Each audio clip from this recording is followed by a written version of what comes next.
Hey there, my name's Lydia. I'm 30 years old. I found out that my husband was cheating on me in the most bizarre way, and today I want to share my story with you. Let me begin by telling you about how I even met my now ex-husband. My ex-husband, Darren, and I met through work. The companies we worked for were working on a big project together, and that's how we met. We were both part of the team that undertook the project, and we got to talking. We quickly realized we had a lot more in common, and as the months passed, I found myself getting more and more attracted to him. What was most attractive about Darren was his work ethic at that time. He was a real go-getter and did not stop working hard until he completed his task. I liked that, and so after we were done with the project, I asked him out. One date turned into two, and then two to three, and before I knew it, we were in a relationship. Darren remained a charming, hardworking man for the 3 years that we dated. He made sure to always take care of me and always encouraged me to work towards a better future. We moved in after dating for 2 years, and at the end of our third year together, Darren proposed to me. I was over the moon about it and was super excited to marry him. At that time, I envisioned us living comfortable and successful lives. Boy, was I wrong. About a year after we got married, Darren's company began letting people go, and unfortunately, he was one of them. Darren was beyond upset that his company let him go, and honestly, so was I. He was one of the best employees that the company had, and it was super upsetting to see Darren so low. However, the two of us decided that it would be best for Darren to take 3 to 4 months off of work to recuperate from the loss of a job and find his motivation to work again. At that point, I was the only one paying for everything. Darren had money saved up, but by the time we hit the 4th month, his savings were barely there. While I didn't have an issue picking up the bills, the biggest one being the mortgage on the house that I had purchased before Darren and I got together, I did have an issue with Darren lounging around at home all day and doing nothing but playing his video games. Darren would promise me every day that he'd look for a job, but he never did. And even when he did it, he only did it initially after the 3 to 4 months were up. He got rejected by a few companies, and that was it. He gave up. Since I was the only earning member and I didn't earn enough to support the two of us, I had to pick up extra hours at the office. And then when I would get back home, I'd have to do the household chores too.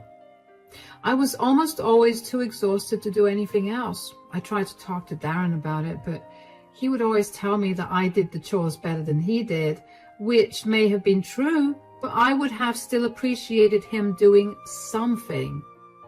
One day, my tiredness and frustration all came to a head. I had just returned home from a long day at work, and Darren greeted me with a snarky, "Why were you late?" His tone made me so mad, I couldn't help but snap. "Why were you so late?" "I was working." "Why do you work so much? You're barely at home anymore." "Are you serious?" "Whoa, no need to get snappy. I was just feeling hungry and I wanted to have dinner with you. You took a long time to come, and now it's going to take a while for you to cook too. I'm sorry for just asking." "You didn't make anything for us to eat at all?" You know I can't cook." "You couldn't have ordered something at least?" "I didn't know what you'd want to eat." "You have got to be kidding me right now." "Why are you getting so worked up?" "Because all you ever do all day is sit around and play your stupid video games." "What else do you expect me to do?" "Darren, you don't have a job. The least you could do was help around the house by, I don't know, doing the dishes or the laundry or even cooking us a simple meal." "You know I'm horrible at that stuff." "I have seen you watch a 3-hour YouTube video on how to fix your PS5. I think you can learn how to do the basic chores." "But I could never do it as good as you." I'm not asking for good. I'm only asking that you contribute something to this relationship. If you can't do that, then you need to find a job because I'm exhausted. I cannot keep working these hours and then also come home to do more work. Do you really think that I'm not trying to get a job? Of course I do. I've not seen you apply to a single job since May, and it's been 9 months now. I have applied to plenty of jobs. Oh, really? Then why haven't I heard anything about an interview? None of them responded. If you'd been religiously applying to a lot of jobs these last 9 months, you're telling me that not a single one of them has responded to you? Are you accusing me of lying to you? Maybe I am. Why don't you prove me wrong? I don't have to prove squat to you. As my wife, you're supposed to have absolute trust in me. Oh, yeah? Then as my husband, you're supposed to help me pay the bills. You're impossible. Why do you always have to have a problem with everything, and why do you always have to nag me? Because unless I nag you, you never get anything done. I feel like I'm your mother with the way that I have to constantly tell you to get things done. Do you not think that it's getting exhausting for me too? Maybe if you stopped nagging me so much, you wouldn't be that exhausted. You know what? You're right. I'm going to stop nagging you.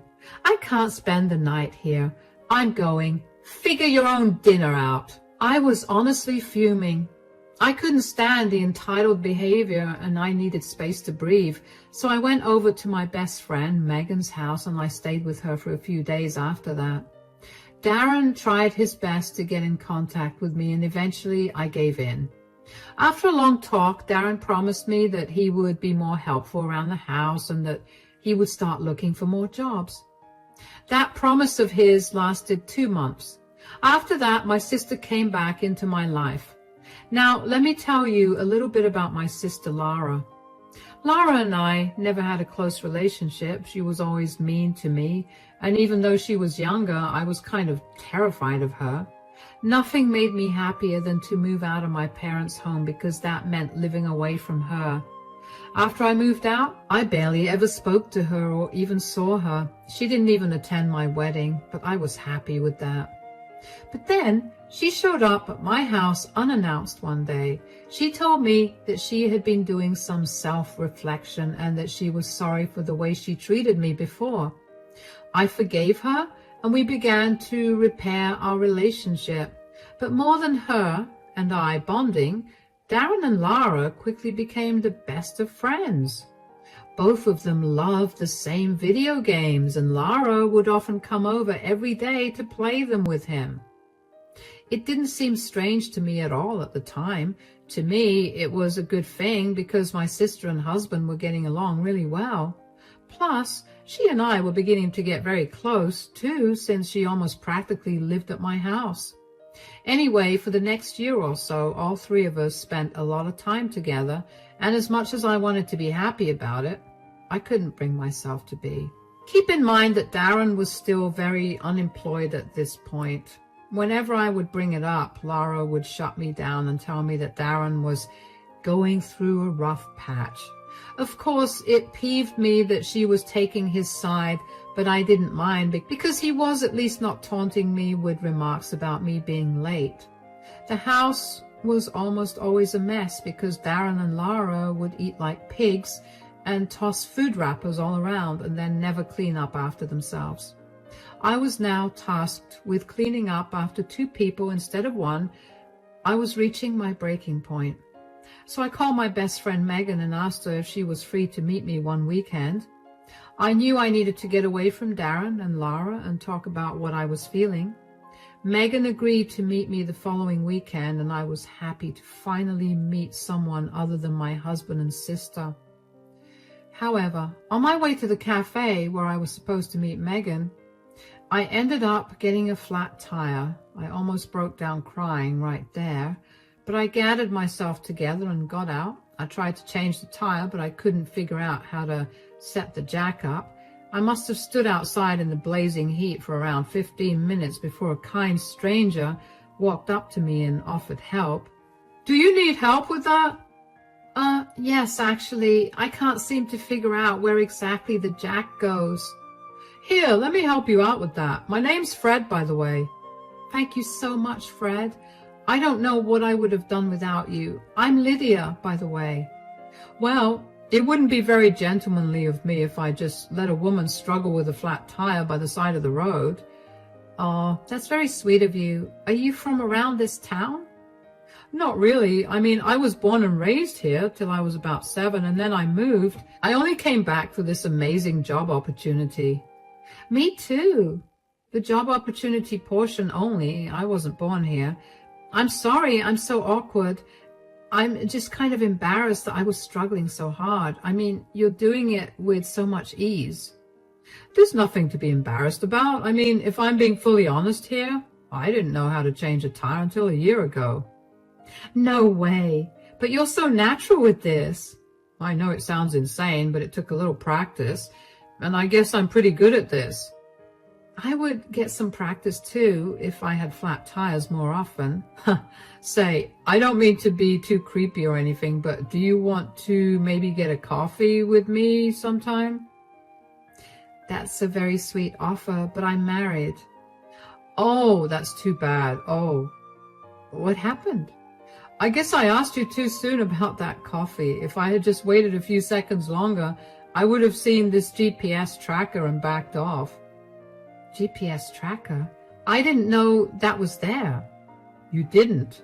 Then I guess your husband put it in your car when you weren't aware. Oh my gosh, this is even more embarrassing. I wouldn't say that. Don't worry about it too much. It should be criminal how easy it is to stalk someone these days. In my opinion, you should just have a word about this with your husband. Yeah, I probably will, actually. Anyways, you're all done. Thank you so much again, Fred. I really owe you one. How about you buy me a coffee, but only as friends? Here's my card. Text me whenever. Sure thing. While I was grateful that someone was there to help me out, I couldn't help but think about what the GPS tracker was doing on my car. I couldn't reason out an excuse for Darren to put it on my car at all. I tried to think of when he could have put it on my car, especially since we each have our own cars and very rarely drive each other's cars. The only thing that came to mind was the day he told me that he was going to get my car serviced a year ago, which I found very odd because he was always adamant about me doing that by myself. I couldn't dwell on my thoughts for too long because I reached the cafe. I was a little late and Megan was already seated inside. I rushed in and greeted her. Hello, I'm here. Where were you? I was honestly beginning to panic. I know, I'm so sorry. I got a flat tire and I was struggling to change it. Thankfully, this really nice stranger helped me out. Oh, was he cute? Cut it out, Megan. I'm married. You know I love you, but I do not approve of Darren. I mean, the man lost his job years ago, and he's just mooching off of you at this point. Yeah, but speaking of Darren, I found something odd. What do you mean? When the stranger, his name is Fred, was helping me change my tire, he found a GPS tracker hidden behind the tire. What? Yeah, I mean, do you think it's odd? Because I, for one, sure did not put a tracker on my car. That only leaves Darren. Do you think it's odd? Sweetie, that's beyond worrisome. You need to get to the bottom of this. Okay, so I should talk to him about this, right? No, absolutely not. If you confront him about this directly, he'll lie to you. You need to figure out why he needed to put the tracker on you in the first place. Maybe because he wanted to make sure I was safe, or also that I wasn't lying about where I was going, which is pretty bad. But he's never needed to know my whereabouts before. He barely even asks me where I'm going. Yeah, maybe he needs to know your location because he's hiding something from you, like an affair. Please, that's the last thing he would do. He barely gets out of the house, and the only other woman he talks to is my sister. Wait. Why is your sister at your house when you're not there? They like to game together, so whenever she's done with work, she comes over. That doesn't sound odd to you, especially now? I don't want to think about them that way. They're the closest people to me, along with you, of course. They would never, right? We can't say for sure right now, so why don't you make a plan about it? What do I even do? How about you park your car at work on Monday and then take a taxi back home to see what he's up to? This feels wrong. I mean, if nothing is happening, I'll feel horrible. Hey, you're just ruling possibilities out. If you find nothing, which for your sake I hope you don't, then you can just confront Darren about this. You're right, I'll do that. Now, I'm exhausted. Let's get some coffee, shall we? I really did not want to think of anything happening between Darren and Lara. I mean, why would they do something so horrible to me? I had been nothing but kind to both of them, so there should have been no reason to go behind my back that way. But over the weekend, the more that I thought about why Darren would place a tracker on my car, the more I realized that there just weren't enough reasons to justify it. Darren had stopped caring about my whereabouts altogether, and even if he wanted to make sure I was safe, why would he need to hide the fact that he was putting a tracker on my car from me? There was no reasonable explanation at all. When Monday came around, I was anxious to get to the bottom of it all. I called in sick at work and got myself a taxi back home. When I got back home, I noticed that Lara's car was in the driveway. You need to understand that I leave for work at around 8 in the morning, and at 9 a.m., Lara's car was in my driveway. I always assumed that she came over only during the afternoons, but clearly that was not the case. I walked into the house with my heart pounding. At first, everything was quiet, until I heard the sound of the bed in our bedroom creaking. I grabbed my phone and opened the camera. I quietly opened the bedroom door and saw Darren and Lara in bed together. I snapped a few pictures of them. I felt numb at that point. I barely even remember what exactly happened after that, but I also made sure to record the entire conversation that I had with them.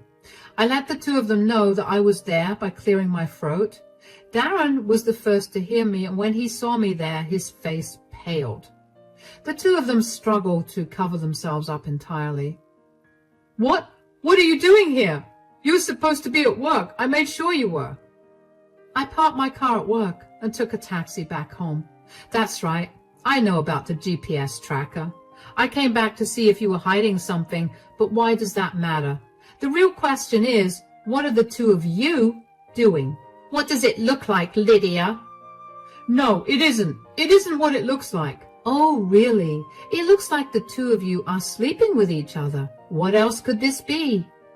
It was a mistake. I'm sorry. Please don't leave me. A mistake? No mistake happens every day for a year. This has been going on for a year now? Lara, could you just shut up for a second? First of all, stop lying to me. And secondly, don't tell Lara to shut up. At least she's telling me the truth. Look, I messed up. I feel bad right now, and I really want you to forgive me. Why did you do it? What did I not do for you to cheat on me? You're perfect. It's not you. It's me. I swear. I just was alone all day at home, and I had no one to talk to. When Lara came back, it felt nice. I felt heard and seen again. You know, you'd have had me around a lot more if you'd just gotten a job. I had to pick up extra shifts just to cover for us. This excuse of yours is beyond pathetic. Oh yeah, it is. He's actually never stopped talking about how boring you are and how you're not as pretty as me. Not to mention how old you've gotten. Lara! Wow, Darren, you're a disgusting man. And you, Lara? I know we've had our ups and downs, but this? I never expected this from you. I don't know what I did to make you hate me this much, but I'm sure whatever it was not enough for you to sleep with my husband. Both of you are disgusting, vile human beings. I want nothing to do with either of you anymore. Fine by me. And for the record, you've always gotten whatever you wanted. You were always favored by mom and dad. The only place I excelled in that you didn't was the dating scene. And it's not my fault that your pathetic husband couldn't keep it in his pants. You broke my marriage because you were jealous? That's pathetic. You can go ahead and leave now. Lydia, please don't leave me. I'm begging you. I promise I'll get a job. Save it. I can barely look at you right now because all I want to do is punch you. So get out of my sight, now. My heart felt like it was shattered. I don't know how I held myself up without sobbing, but I managed to do that until both Darren and Lara left. I couldn't believe that my husband and my sister were sleeping together for a year. After all I did for Darren, this is what I got in return. And Lara? I thought we were finally getting better. But she was only there to sleep with my husband. She just came to me so she could ruin my life yet again. I updated Megan about everything that happened, and she was over at my house in a jiffy. She stayed with me until I was no longer spontaneously weeping, and then also helped me find a good divorce lawyer. It was a great thing that Darren and I hadn't had any kids, because this was the last thing I'd want them to go through. Darren kept trying to contact me and get me to forgive him, but I refused to listen to him. We had thankfully signed prenups before getting married, so there was no issue about the division of assets. My only issue was that Darren refused to sign the divorce papers. I'm just super lucky that I live in a state where if your spouse doesn't respond to the papers, it becomes a no-fault divorce and the judge gets to approve or disapprove of the divorce. With the evidence I had against Darren for his infidelity and his neglect, the judge barely had to think before approving my divorce. Darren had unwittingly sped up the process of our divorce. It wasn't until 2 months later that he even realized that we were divorced. The only way he found out was because his mother called me to ask me how I could be so crappy to him. I asked her what she meant, and she informed me that Darren had told her that I had been financially abusing Darren and that I had been bringing multiple men home because I thought Darren was not good enough. Of course, I was enraged, and I told her the truth and informed her that we'd been divorced already. I sent her the proof of Darren's affair as well. Let's just say that was not a good thing for Darren. He showed up at my door 3 days later looking miserable. What are you doing here? Did you take pictures of Lara and me that day? Whoa, why are you asking me that? Because my parents found out and now they've kicked me out of the house. Oh yeah, I did. I initially was not going to, but then I found out that you'd been telling them that I accused you of cheating on me and then did not believe you when you told me otherwise. I had to defend my honor, so I sent them the picture. What is wrong with you? I have no house and no money to go anywhere. Oh, you should have thought of that before you cheated on me with my sister. I told you that I felt sorry for what I did. Feeling sorry doesn't erase what you did. You are the only one to blame for where you are right now. Fine, but I'm moving back in here. No, you're not. I have nowhere to go. Do you really not feel an ounce of sympathy or pity for me? Why should I? I was the one that worked my butt off to provide for both of us. I barely slept for 2 years just so we could have food on our plates. I sacrificed everything to give us a comfortable life. And all for what? For you to cheat on me? Did you care about me when you were sleeping with my sister? You put a tracking device on my car, for crying out loud. It was a mistake. No, that was not a mistake. Do you know what was a mistake, though? Me trusting you. Me covering for you for years when you didn't have a job. I should have left you as soon as I realized that you were never actually going to look for another job. I was a stupid fool for doing that. But now I've learned from my mistake, and I'm not letting you back into my life ever again. You can't just throw away a 6-year relationship like that. Come on, everybody makes some mistakes. I promise I won't do this again. Please just let me live here till I get back on my feet. I promise I'll look for a job. It's been 3 months since we finalized the divorce and you still haven't found a job. I don't see any reason to believe you. Now get off my property. I'm tired from work and I don't want to deal with you. Figure your things out by yourself. Goodbye. I couldn't believe the audacity that Darren had to come back to me after we got divorced, only to beg me to give him a roof over his head. I gave him a roof over his head for 2 years too long before I realized I was getting scammed. Not to mention the very fact that he still could not own up to his actions, and he still blamed everyone and everything else but himself, and made me feel so angry. Darren did not leave my doorstep that day, so I had to call the police on him, and they escorted him off my property. For a while after that, I hadn't heard anything about or from Darren, and I finally began to feel at ease. At some point, though, a mutual friend texted me to let me know that Darren had been going around telling everyone that I cheated. But since I owned our house, I could kick him out, and I did that. Honestly, I didn't care much at that point. A lot of these mutual friends of ours were barely close with me, and I saw no need to defend myself. Although I did send the pictures of Darren and Lara in bed together to the mutual friend who contacted me. What happened after that was none of my concern. Of course, the truth spread like wildfire among them, and a lot of them reached out to me to check in on me. A few of them did contact me only to tell me that I was a horrible person for fabricating evidence of Darren cheating and to call me a crazy lady. While I did appreciate the friends who did contact me to make sure I was doing all right, I couldn't care less about the people who called me crazy. I mean, I knew that those were the people that Darren was leeching off of, and the only thing that I had to say to them was good luck. He's your problem now. Besides, I blocked everyone and decided that it was time for me to move on from this atrocity and start living fresh again. I focused on getting better after the whole thing. I never realized how much I'd been on edge since the divorce started and ended, and how tired I was in general from having to deal with Darren. I finally got to take some days off without worrying about money, and my home has quickly become something I'm excited to come back to. Megan has also been a great support during this time, and I couldn't ask for a better friend than her. Along with Megan, my other source of support has been Darren's family. Yes, they're on my side. They were beyond disappointed with Darren's behavior, and they cut all ties with him. That probably made him even more desperate for a job and a place to live. Not that it was any of my business. As for my family, everyone's cut ties with Lara, and she's been left to fend for her own self. My parents kicked her out of their home and told her to only come back when she truly felt sorry for what she did.